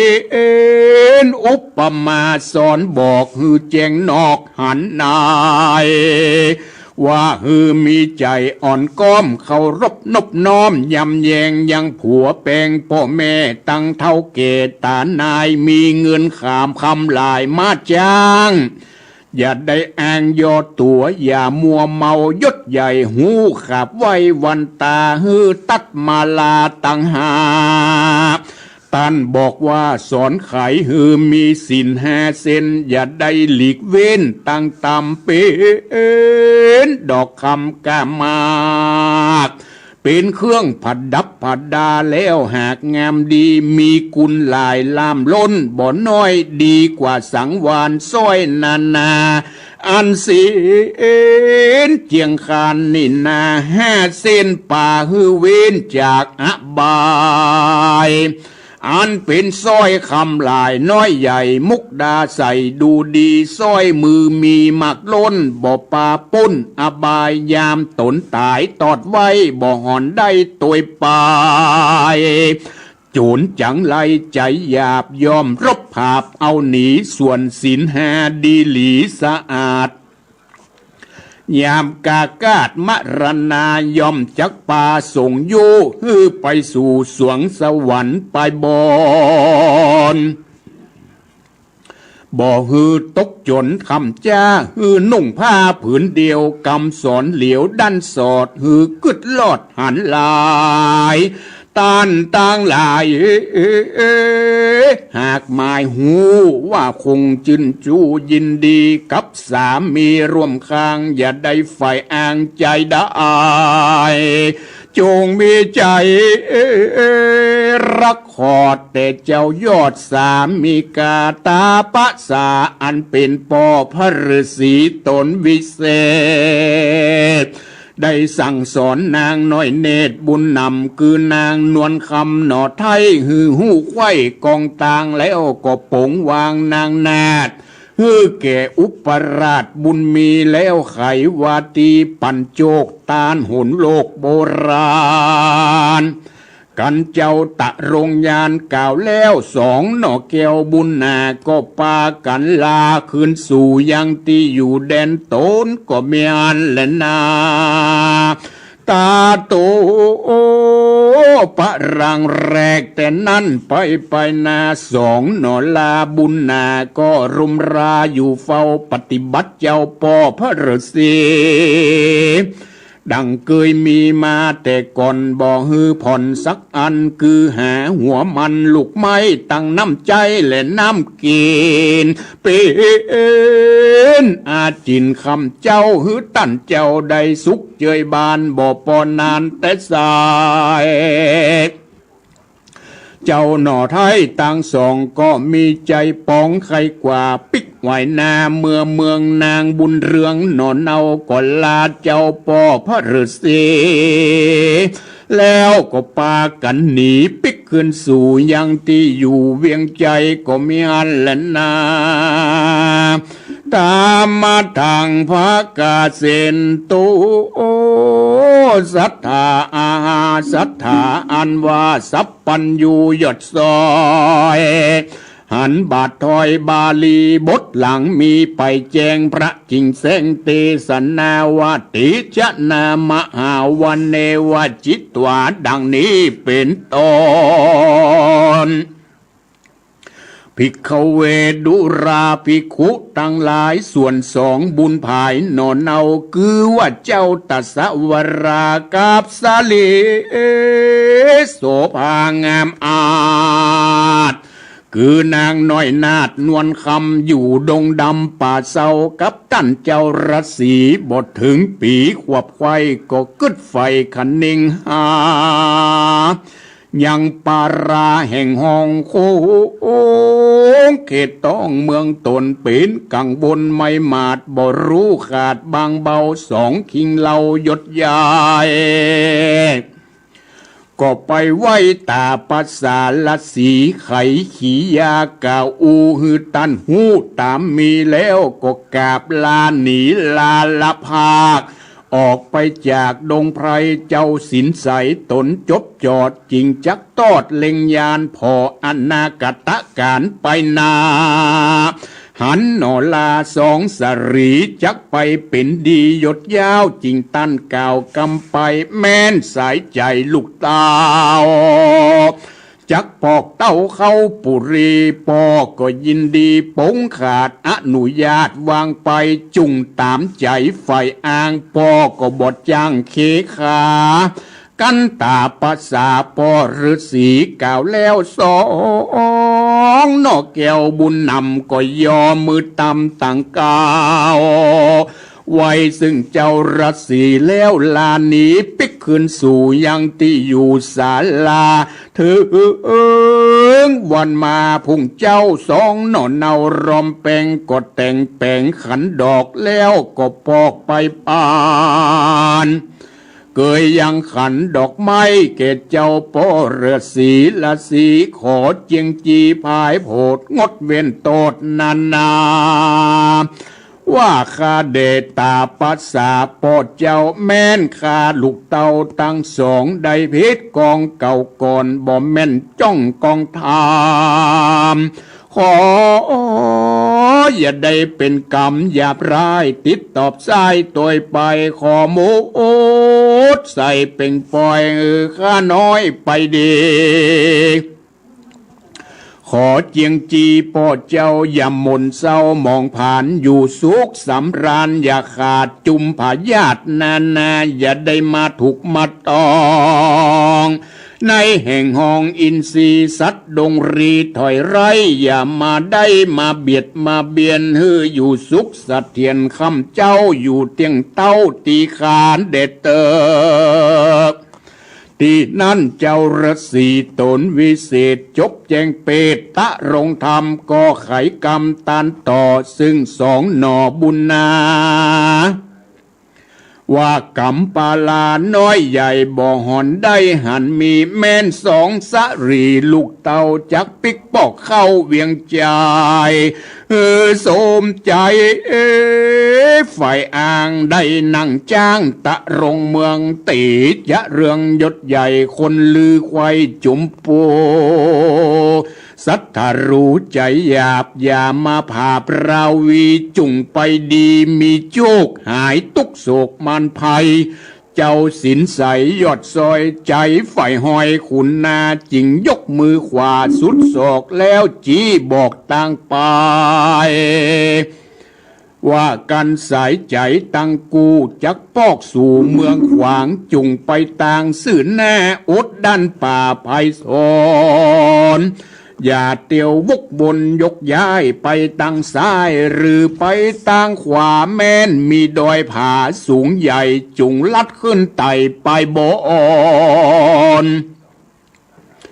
ดันไพศาลป่าไม้ไปจัดใจตึงวันก็จักปันไปรอดถึงที่จอดเวียงใจแห่งเต้าจอมไตรวิเตหราชบอกกากาเตดีหลีกันเจ้าฤาษีตนบุญใหญ่กล่าวเสียงไข้สุดปลายสองยิงใจพี่น้องตุกสุกตองทมนาน้ำตาหนองย้อยหยาดก็อภิวาทวันตายังตาปัสสาผู้เท่าคบตัวเราสามหอนจริงเอาตัวลาละภาคออกไปจากกุฏิอดหมองขี่บ่ได้ยะร้องไห้ก็ยะหนีไปลัดดงไผ่ป่าเศร้าตามตันเจ้าฤาษีได้ผ่านนีจีบอกบ่แวะออกไปใดก็มีหันแหลนาอันว่าหนอพุทธาตนเลิศป่านางแก้วนวลคำลัดดงดำป่าไม้ขึ้นดอยใหญ่ผาจันบุบุญเครือวันคุ้มยาเอาสื่อหน้าเป็นไปคำตีไหนนอนหันแจงแล้วก็ดันดงตันหลายคืนหลายวันล่วงแล้ว จิงไปรอดเมืองแก้ววิเตหนกรสลีบังอ่อนหยดซอยใจจื่นจ้อยนานนามปาหนอขุนธรรมด่วนหาวเข้าสู่ดาวไปในแล้วกาไกไว้วาดขึ้นผาศาสตร์หอกามยอมือตำตั้งเก่าไว้พระเจ้าราชาตั้งมารดาตนแม่น้ำตาเพไหลว่าโอ้น้ำตาบ่ได้รวดร้องให้ไขกรรมก็มีอันและนาโสราชาอันว่าพญาวิเทหราชกับนางนาถเทวีกันหันสายสลีลูกตาวปิกปอกเต้าขึ้นหลังน้ำตาปังหลังย้อยกอดลูกน้อยกับตนรำเรรนหลายหลากกึดแล้วหากเหมือนฟานจูมกำนานก้อมใจมาเวทใกล้หลวงหลายตั้งปีใจหัดหาวคือปีบ่าวพีมะเสนาก็รีบมาบอดจ้าพ่อนางน้องลาบุญมีเจ้าปุรีปอดเต้าก็ถามข่าวนาแล้วก็ถามต่อว่าเจ้าน้อยหนอใจรามรูปชิงงามองค์อาจเป็นเชื้อชาติเจ้าได้นางก็ไขบอกกล่าวฮือตั้งแต่เก้าถึงปลายด้วยปริยายหลายแหล่บ่เว้นแว่บทใดฮือจอมไตรปอดเจ้านางนอนเน่ามารดาและพีมะเสนาผู้เป็นปีบ่าวฮือหูข่าวตามมีและนาเมื่อนั้นพญาวิเทหราชยาสะอาดลือไก่หันสายใจลูกลาได้วายนาปิกขึ้นมาโซมนัสสาจมจืนปีติตื่นยินดีมีอาจยาผงขาดฮืออามาตต่างตาตีสัญญาเป่าร้องไปไขว่ห้องเวียงใจว่าสรีนงไวลูกเต้างามอาข้าวนวลคำอันยักดงดำหยับจ้ามากุมกว่าปานนี้บัดนี้สายสรีหล่อเบาได้ปิกปอกเต้าขึ้นมาพาปิดตาตนปอมีใจหม้อเจยบานจริงมีราชองค์การบอกกล่าวฮือหูข่าวมงคลว่าฮือริปนไผ่ฟ้าตั้งหมู่ข้าทนในปักตุงใจจ่อน้อยตั้งกล้วยอ้อยใหญ่ต่างไหนนำให้ต่างวังไว้ตานาตีจิมไก่ต่างเตียวแล้วรีบเร็วหลังลู่ไปจุมอยู่ลานหลวงเล่นปันปวงจุสิ่งจุอย่างตามไฟอ่างของไผ่ของมารเสียงกองนันตัวดาวคนหูข่าวสัญญาต่างก็โสมันนัดสาจินจ้อยหายต่ำก้อยมองผ่านละยังการขวางไว้รีบสะไซไปปานเสียงเนืองนันซาสาวเต็มขวงดาวบุญเรืองกันเจ้าเมืองไผ่ไตตั้งน้อยใหญ่ยิงใจมีหลวงหลายยาญาตั้งอามาตย์และเสนาก็เอากันมาพร้อมแล้วเต้าตนแก้วผู้บานก็มีราชองค์การบอกกล่าวฮือหูข่าวขียาว่าจักอุตสาพิเศษอติเรกตุนควันแห่งสรีสุพรรณลูกลาอันไหวนาปิกขึ้นมาหาโรกาบทใดฮือไผ่ไตยิ่งใจศีนาหลายมวนเล่นอย่าได้เว้นคนใดเล่นตามใจไฟอ่างตามอันจังของไผ่ของมันเปื้อตูนควันลูกเต้าเตียงเต้าตีคาจุมเสนาอามาตย์ปัจจานาราชคนในฟังเต้าไขบอกกล่าวต่างก็จืนยาวเจยบานสาธุการโห่ร้องสนั่นกองปาราแล้วเร่งดาแต่งหางเล่นตามจ้างของไผ่ของมันที่มีใจโหมห้องก็ซุมปัดก้องพ้องก็ร้องกะลงทำขับลำนำที่ถอยพ้องก็จ้อยพ้องก็ซอจุมบ่าวสาวจืนโซ บางพองก็แยะไม้จู้ดูเปิงพองก็ตีกองมองซึ่งละนาดตั้งพิพาทซึ่งแน่เสียงออแอสะล้อปุนดีพอดีฟังพองตาปังก็ย้อนกินเหล้าเตียวงมเงาตาเพียพองก็เปียเอาดาบติ้นผาผาเป็นสายวาดจึงลายอวดอ้างพ่องก็ย่างสามขุมพ่องก็หุมตั้งเล่นบิดเบ่งเต้นหกกระดงพ่องก็เอาถงอันใหญ่เอาควายน้อยใส่ไปในแล้วลากไปต่อหน้าวัดตัวแห่งข้ามีแหงพ่องก็แยงพอสาวน้อยทะลิกล่าวถ้อยปาลาว่าภริยาแห่งข้า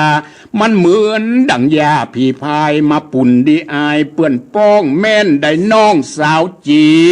เตี้ยงจักหนีอย่าเท่ามาอยู่เฝ้าเอาใจจุวันไปจะใจบ่ฮือใดเครื่องกาคนนำหนามวนหมู่ม่วนเล่นอยู่ตึงคืนตึงวันเสียงเนืองนั้นอดเอาตราบต่อเต้า7 วันก็มีโดยพระกาดังแก้วมานี้และนานิติตังขียาสังวันนาวิสิตจะห้องหีดนางนวลคำผูกตวนเก่าก็บังคมสมเล็ดสดี ร้อยเรียงสำเนียงภาษาสืบสานตำนาล้านนาอันทรงคุณค่ามีให้เสื่อมสูญภูมิธรรมเก่าก่อนคติคำสอนอานิสงส์ออกศรัทธาญาติโยมทั้งหลายได้รับฟังพระธรรมเทศนาเรื่องนางนวลคำตอนที่เก่าที่ได้จบลงไปในทำนองแบบปื้นเมืองเหนือของเฮาก็ได้ฟังไปแล้ว2 ตอนละวันนี้ตอนที่เก่าที่เทศนาไปก็พอจะสรุปใจความโดยย่อๆหลังจากที่เจ้าตสวรกุมารได้ลาปีออกไปเพื่อไปเปิดหูเปิดตาอีกที่ไปปะใส่พญาอันเป็นที่ว่าที่ผัวของนางนวลคำอีกได้ฝากกรรมไปว่าถ้าปะนางนวลคำนี่นะข้าจะฮื้อรางวัลเป็นอันนักเนอะเป็นอันนักทีนี้เจ้าตสวรกุมารก็ไปปะแต่เฮ้ยไปปะพ่อพระฤาษีก็ฮื้ออยู่ที่หั่นผลสุดท้ายก็ได้ปะใส่นางนวลคำที่ปฏิบัติปัดปูต่อพ่อพระฤาษีทีนี้หลังจาก2 คนหันกันแล้วก็ต้องเนื้อต้องตาเพราะได้ทำบุญร่วมกันมาอย่างที่ว่านั่นนะเป็นเพราะว่าปุเพสันนิวาสได้ปะได้อู้ได้จากันทีนี้พ่อพระฤาษีเพิ่นก็ฮู้ว่า2 คนได้เคยร่วมทำบุญตัวกันมาได้ทำบุญร่วมกันมาทีนี้พ่อพระฤาษีเพิ่นก็บอกสอนบอกว่าบัดเดี๋ยวนี้สู่เจ้าทั้งหลายตกลงปรงใจเป็นคู่ครองกันแล้วพ่อพระฤาษีก็ฮู้ทุกอย่างในที่เขาที่อยู่ในศาลาร่วมกันมาก็ถือว่าเป็นกู้ครองกันแล้ว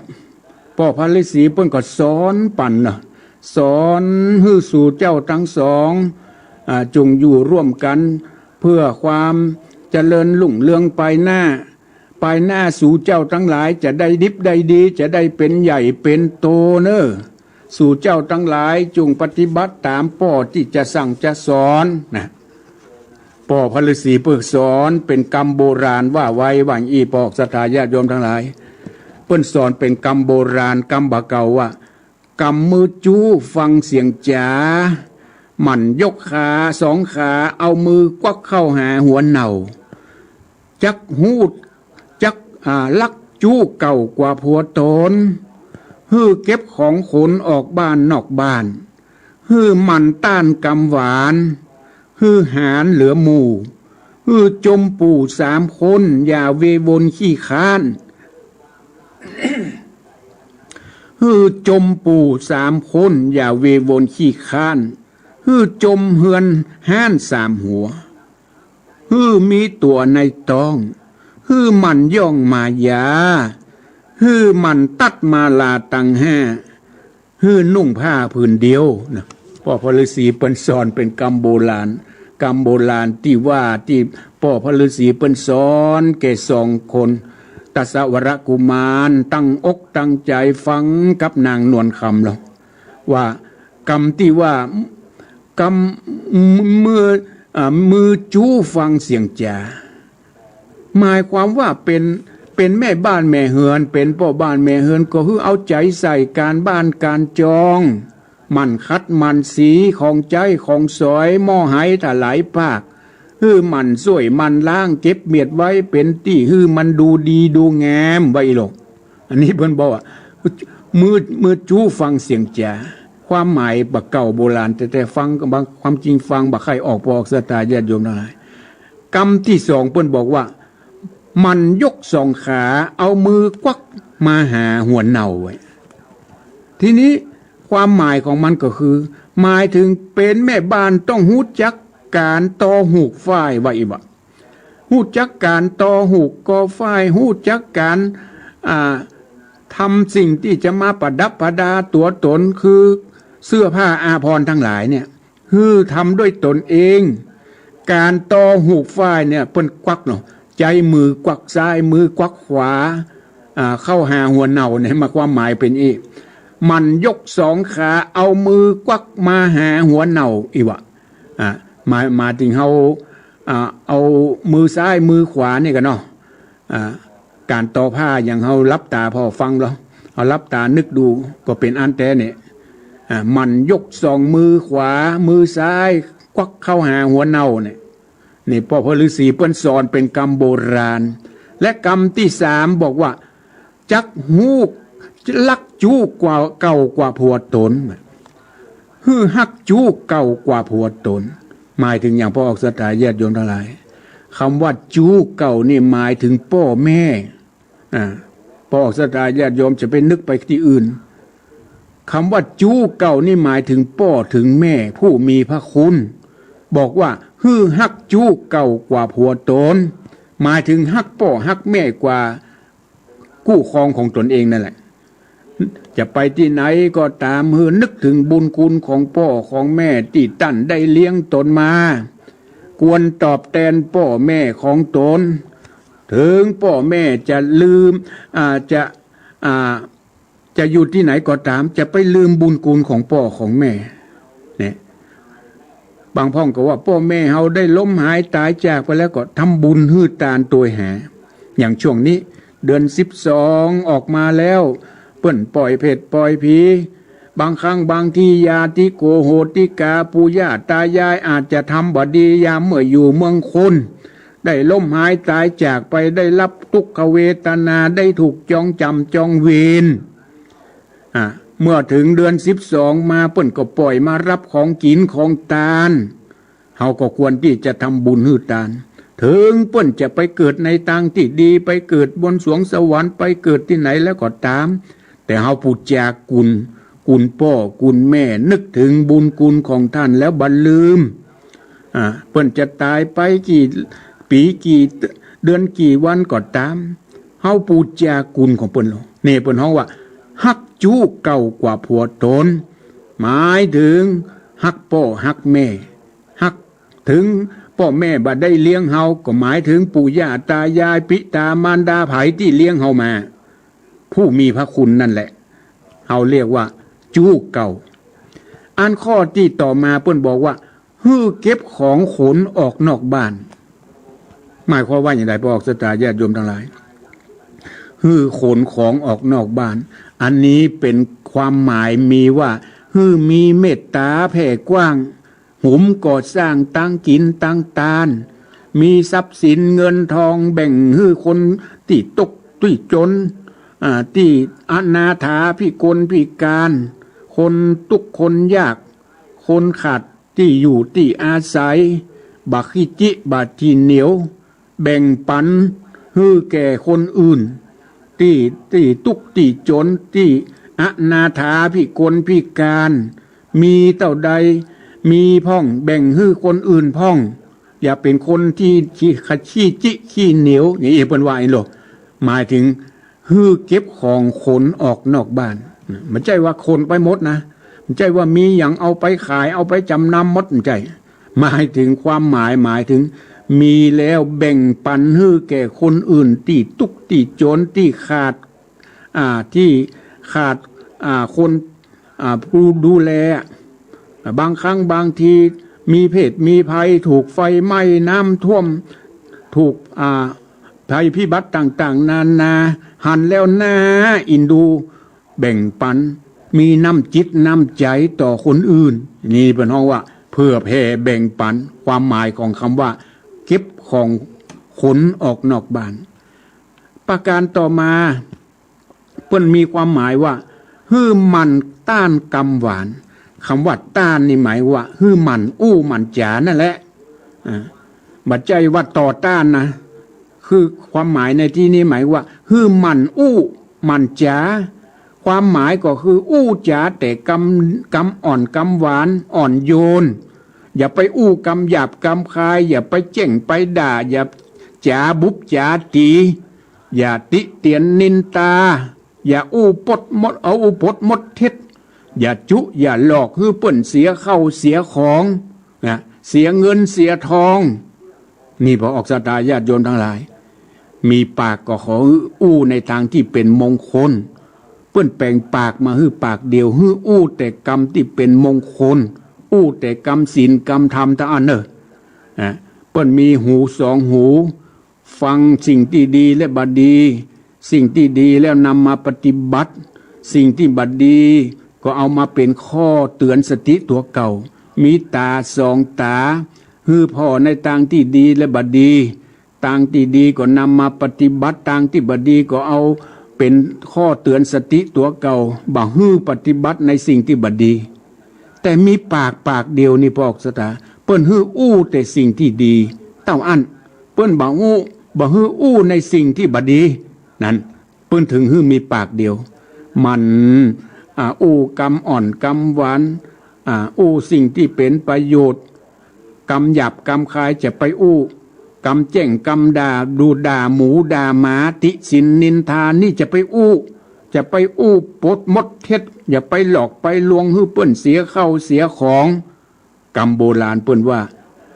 กำโบราณเปิ้นว่าอย่างนี้ฮื้อมันต้านกำหวานแน่พระฤาษีเปิ้นได้สอนแหมว่าฮื้อได้หารเหลือหมู่ได้หารนี่หมายถึงพ่อศรัทธาทั้งหลายฮื้อได้หารนี่หมายถึงฮื้อได้มีความเก่งกล้านั่นแหละได้หารกล้าฮื้อได้มีความหมั่นความขยันอย่าไปขี้ค้านตำนองนั้นฮื้อได้หารฮื้อได้หมั่นได้กล้าหาญกรรมอันหมายความว่าฮื้อมีความหมั่นความขยันอย่าได้ขี้ค้านหมั่นการหมั่นงานนักเบาเอาสู้บ่ตกตุกบ่ตกบ่จนถ้าคนหารนี่นะคนมั่นคนการนี่นะบ่ตุกบ่จนจักดีกว่าคนอื่นเนี่ยเพิ่นฮ้องว่าจักได้หารเหลือหมู่เนี่ยมันบ่ตุกบ่จนไปกว่าคนอื่นนั่นแหละจักดีกว่าคนอื่นจักได้หารเหลือหมู่นี่เพิ่นฮ้องว่าหมายถึงคนที่กล้าหาญกรรมที่ว่าฮื้อจมปู่3คนอย่าเววนขี้ค้านกรรมนี้ก็หมายถึงมันเคารพต่อแก้วเจ้า3ประการนั่นแหละจมปู่3คนอย่าเววนขี้ค้านฮื้อมันกราบไหว้ต่อพระแก้วเจ้า3ประการต่อพระพุทธพระธรรมพระสงฆ์นบน้อมไหว้ปูจาอย่าลาสาพามาดจักได้สุขสำราญไปแน่ว่าอีโนเปิ้นว่าอย่าฮื้อขี้ค้านจมปู่3คนทีนี้กรรมโบราณแห่งกรรมหนึ่งเปิ้นบอกว่าฮื้อจมเฮือน3ห้านน่ะ3ห้านก็คือห้านอย่างที่เปิ้นอย่างที่เฮาเคยได้ยินนะเนาะเฮือน3น้ำ4เฮือน3น้ำ4ก็คือฮื้อ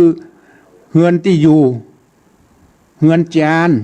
เฮือนผมนะเฮือนจานเฮือนที่อยู่เฮือนจานเฮือนที่อยู่ และเฮือนผมก็หมายถึงปฏิบัติปัดปูกวาดเพียวหื้อดูดีดูงามหมั่นเจ็ดหมั่นถูบ้านจองหอเรือนที่อยู่ที่อาศัยในเขื่อนในเรือนไฟเรือนจานเรือนไฟก็คือมดใสสะอาดอย่าได้มีแต่ขี้ใครมีแต่ขี้หยักขี้เยื่อมีน้ำเข้าน้ำยังเหี่ยลาดไปประตกปัดเสียงพออันใดก็บะมดบะใสอย่างนี้ถือว่า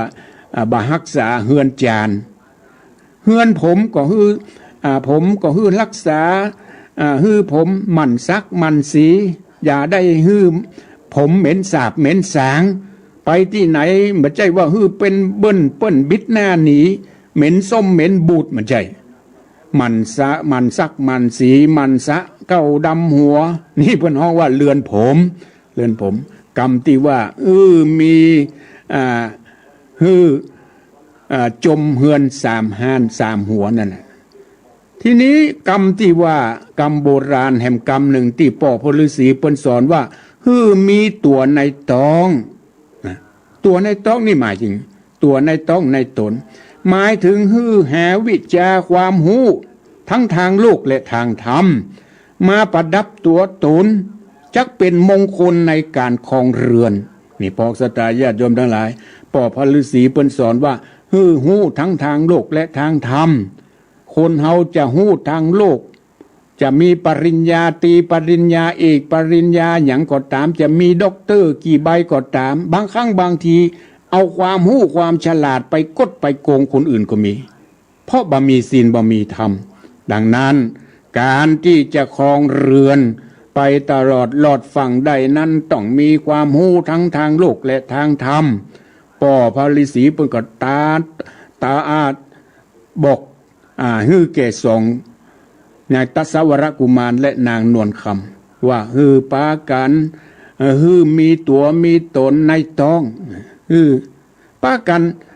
และกรรมโบราณแห่งอย่างหนึ่งเพิ่นบอกว่าพระฤาษีเพิ่นสอนว่ามันย่องมายาก็คือกิริยามารยาทนี่พอออกศรัทธาญาติโยมทั้งหลายพ่อพระฤาษีเพิ่นก็สอนว่ามีความเคารพนอบน้อมฮู้จักการกราบการไหว้ต่อผู้รักผู้ใหญ่ต่อปิตามารดามีความเคารพต่อผัวต่อเมียฮู้จักที่ต่ำที่สูงนะฮู้จักการกราบการไหว้ปิตามารดาครูบาอาจารย์พระสงฆ์องค์เจ้าฮู้จักที่ต่ำที่สูงนี่เพิ่นฮ้องว่ามันต้องมันย่องมายากิริยามารยาทก็ขอเรียบร้อยประการต่อมาที่พ่อพระฤาษีเพิ่นบอกว่าตัดมาลาตัง5ก็หมายถึงมีศีล5ประการมีศีล5ประจำประตัวตนศีล5เป็นอาภรณ์เป็นเครื่องประดับงดงามตึงปลายในปลายนอกศีลเป็นบุญเป็นกุศลนำไปถึงจัดหน้าพบหน้านี่เพิ่นฮ้องว่าศีลเป็นเครื่องอาภรณ์ตัดมาลาตัง5ประการสุดท้ายพ่อพระฤาษีเพิ่นบอกว่านุ่งผ้าผืนเดียวนุ่งผ้าผืนเดียว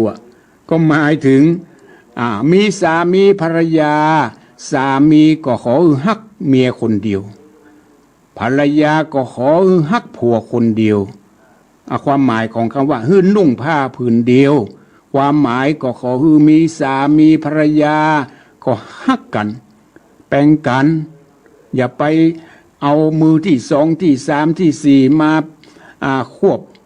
มีผัวก็ขอฮักผัวคนเดียวมีภรรยาก็ขอฮักภรรยาคนเดียวอยู่กันกุ้มแก่กุ้มเท่าต่อเต้าจนเสี่ยงจีวีอย่างอีกนี่เป็นความหมายที่พ่อพระฤาษีเพิ่นก็ได้สอนได้บอกแก่เจ้าตัสวรกุมารและนางนวลคำตอนที่เจ้าทั้งสองไปล่ำไปลาพ่อพระฤาษีเพิ่นก็ฮู้ว่าบ่ห้ามละเมื่อฮู้ว่าเจ้าทั้งสองจะลาพ่อพระฤาษีไปยังเมืองของนางนวลคำเพื่อจะลาไปยังเมืองนางนวลคำพระธรรมเทศนาเรื่องนางนวลคำปอกสตาญาติโยมทั้งหลายก็ตอนที่9ก็จบลงเพียงแค่นี้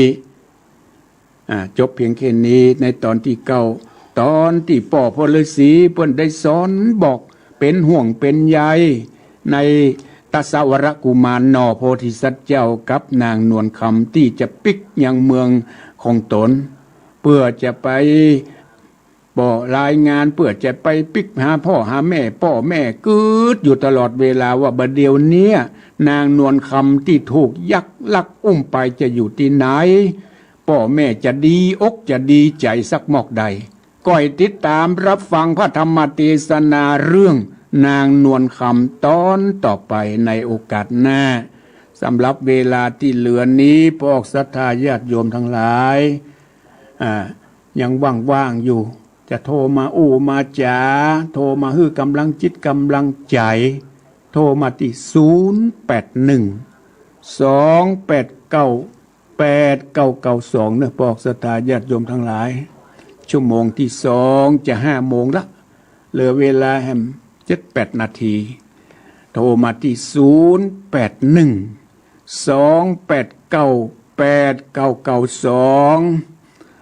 0812898992ตั้งสายใต้นี่มาได้ยินแล้วเนอะตั้งโซนใต้ตั้ง89ก็ได้98ก็บัดดี89เปิ้นก็หยุดไปตั้ง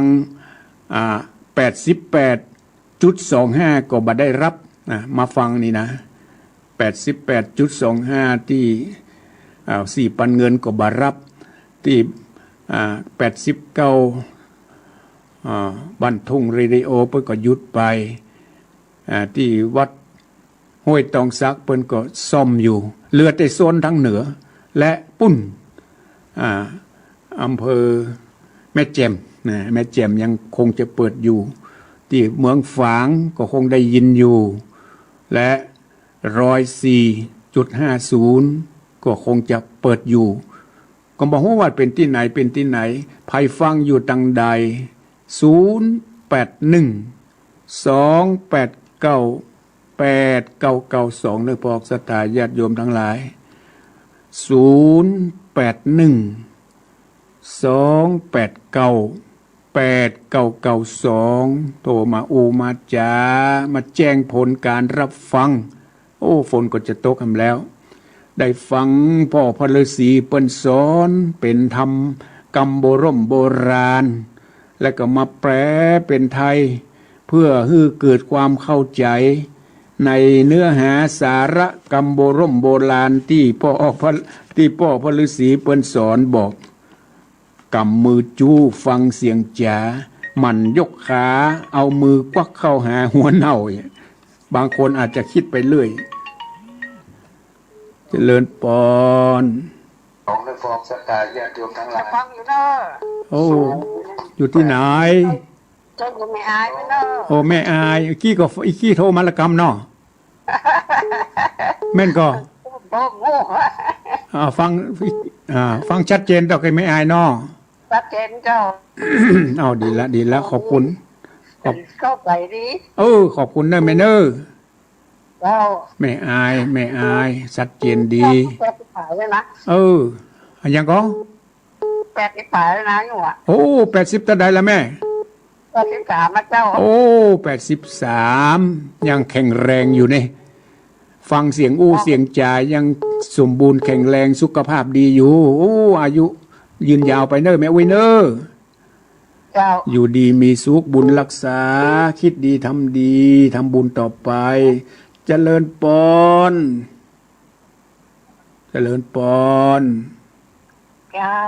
อยู่ที่ไหนอยู่ที่ไหนก็อยู่บ้านปงแกงแกมเจ้าบ้านปงกะบ้านปงบ้านปงตำบลบ้านปงตำบลหยังตำบลหนองบัวกะตำบลหนองบัวหนองบัวตำบลหนองบัวบ้านปงนี่ฟังจากที่ไหนน้องโบชาวาฟังจากฝางล่องมาเนาะฟังชัดเจนดีก่อนที่เมืองฝางเปิดมาเฮือเจ้าชัดเจนดีเนาะเจ้าชัดเจนดีอันนี้แม่อย่างก็แม่ปันกะอันนี้แม่ตุมมาเจ้าแม่ตุมมากะแม่ตุมมาฮู้จักแม่ตุมมานั่นก่อตุมมาใด แม่ตุมมาที่เป็นดีเจจัดสถานีบ้านป่าแดงอ่ะ แจ็คกับบ้านเดียวกันนี่ อันกะ คนละ แม่ตุมมานั่นนะ นั่นเป็นอยู่พูดอยู่รปภปชพุ่นแล้วก็ ฮะ ไม่เห็นไม่อยู่เหนือวัดบ้านโป่ง โอ้อยู่ไกลกันหน่อย อันนี้แม่ตุมมาที่มันอยู่ปามาตังใกล้ๆตังต้นโจกไว้เนาะ เจ้า แม่ตุมมานี่นะ เจ้า แม่ตุมมาไม่นุดฮู้จักไม่นุดก่อนพี่นุดอ่ะ ไม่นุกก็ พี่นุช ก็น้องไม่ถูกมานะ แม่น่ะที่เป็นอยู่กลางต้งพุ่นนะ เจ้า เพิ่นมาซื้อที่มาอยู่กลางต้งปุ่น เจ้า เพิ่นมาทำสวนมะม่วงอยู่ปุ่นอ่ะ เจ้า อันนี้อยู่ใกล้วัดปุ่นเนาะ เจ้า ขอบคุณแม่ตุมมาเด้อ เจ้า แม่ตุมมาอายุเท่าใดล่ะ ฮะ แม่ตุมมาอายุเท่าใดล่ะ 82แล้วเจ้า โอ้โหอายุยืนอยู่ดีมีสุขในะแม่ตุมมาเด้อ เจ้า บุญรักษาเจริญปอน ไล่สาเจ้า โทรมาจากไหน นั่นตรงค้างจะโฮมน้ำค้างเจ้าค้างอยู่เด้อ ตุ้งซ่าน บ้านเป็นดาน พงดอนพงดอน ฟังชัดเจนดีก่อน ค้าง ฟังชัด คืนละทีมันไข่ดังมันอย่างได้สักพัก โอ้ มันไก่นะเกเนี่ยโอ้ ฟังได้นิดๆหน่อยๆก็ถือว่าดีละ ต่อสายขึ้นให้มันหน่อยเนอะ เล่นกับนี้เฟ้อ แม่เอาลวดมัดสายอากาศให้หน่อยเนอะ หมัดจะเด้อ โอ้น่าถ้ามัดให้มันหน่อยจะโยงขึ้นสักวานี่จะชัดนะ จ้า จะดีขึ้นมาหน่อยเนอะถ้ามันบักให้ชัดนี่เอาลวดมัดเนอะ แล้วแต่ มัดขึ้นบนเสาฮะเนอะ จ้า เสาฝ่าเฮือนนั่นก็ได้เจริญปอนเนอะแม่อุ้ยเนอะ จ้า คุณรักษาเจริญปอน เจริญปอน เจ้าแม่ โทร ฟังถึงวันหนึ่งเจ้าจัดเจนดี แม่อยู่ไหนก็ จัดเจนดีเจ้า แม่อยู่ไหนก็ แม่อยู่วันไซประการเจ้า โอ้ชัยประการบ้านหยางชัยประการอ่ะ บ้านประแดงลำบงแม่ทะลุ โอ้บ้านปัดแดงอยู่ตะวันออกปุ่นนอ เจ้า โอ้บ้านบอกบ้านโปงปุ่นนะบ้านตาปุ่นนะเขา กุดโดนกุองมาเมื่อคืนกับฟัง แม่อายุเท่าใดล่ะแม่อายุเท่าใดล่ะ ได้82เจ้า โอ้อายุมันขวัญยืนโอ้อยู่ดีมีสุขอายุ80ปลายโทรมาได้สบาย อยู่ดีมีสุขเนอะแม่เนอะ แม่ฟังแม่บันลำโทรสัก เป็นหยังมีโอกาสก็โทรมาพ้อง กำมวน ดีแล้วเนอะแม่อุ้ยฟังม่นเนอะ เจ้า อยู่ดีมีสุขบุญรักษาเจริญปอน ไหว้พระเจ้าท่านพระครู โอ้ฟังกันอยู่นอไม่จาน ฟังประจำฟังตลอดเจ้า โอ้ดีแล้ว ตั้งใจอย่าขาด ดีแล้วอาหารตั้งใจทำเพื่ออายุมันขวัญยืนอยู่ดีมีสุขฟังไปเรื่อยๆเนอะ ฟังชัดเจนดีเนาะ คำสอนของพ่อหล่อเลย โอ้มันลึกเว้ยเป็นกำบักเก่า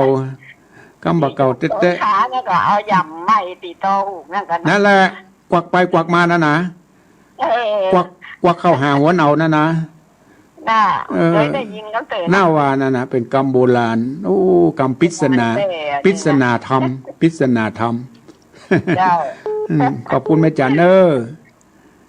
พระจีนนี่นะเจ้า บุญรักษาโอ้ขอเป็นสายสุดท้ายเนอะ เจ้าพระครู โอ้ปิดวิทยุกำเนอร์เจริญปอน